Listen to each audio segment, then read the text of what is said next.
জায়গায় বলি দিলে এটা মাধবদিহি এলাকার সুন্দরপুর গ্রামের এক চাষির 4 কাঠা জমির উপর ডেমো করা হয়েছে। প্রথম ফেব্রুয়ারি 27 তারিখে জমির উপরে আলট্রাম্যাক্স পিএইচ ব্যালেন্সার হেমন্ত গোল্ড দেওয়া হয়েছিল। তখন আপনারা দেখেছেন যে ধানের প্রকৃতি কেমন ছিল। তো আজকে ফেব্রুয়ারির 10 তারিখ, মানে 10 থেকে 11 দিন হচ্ছে। তো ধানের মানে কতটা গ্রোথ হয়েছে বা কতটা ডেভেলপ হয়েছে সেটা আপনারা দেখতে পাচ্ছেন। আগের ছবিটা যদি দেখে থাকেন পরিষ্কার বুঝতে পারবেন। চাষি তার অন্য জমির সাথে এই জমিটা তুলনা করে দেখেছে যে হ্যাঁ, এই জমির ধানের পাশ কাটি অনেক বৃদ্ধি পেয়েছে এবং শিয়ারও ছেড়েছে।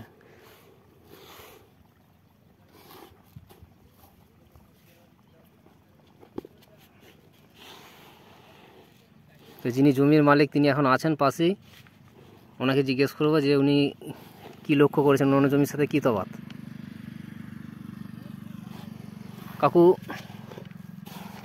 কিছু বলো, ওই ধারা এগ্রো প্রোডাক্টের মাল যে আপনার জমিতে দেওয়া হয়েছে, তো আপনি কি বুঝছেন?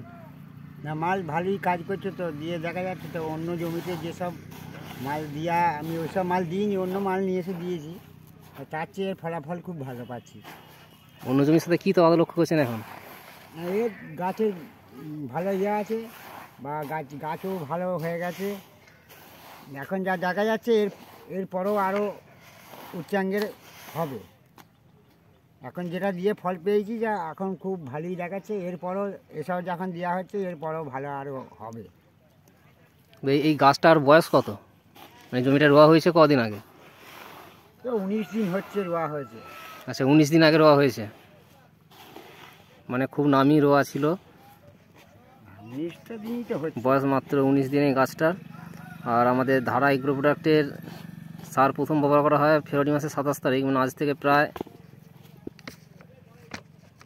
10, 11, 12 দিন আগে।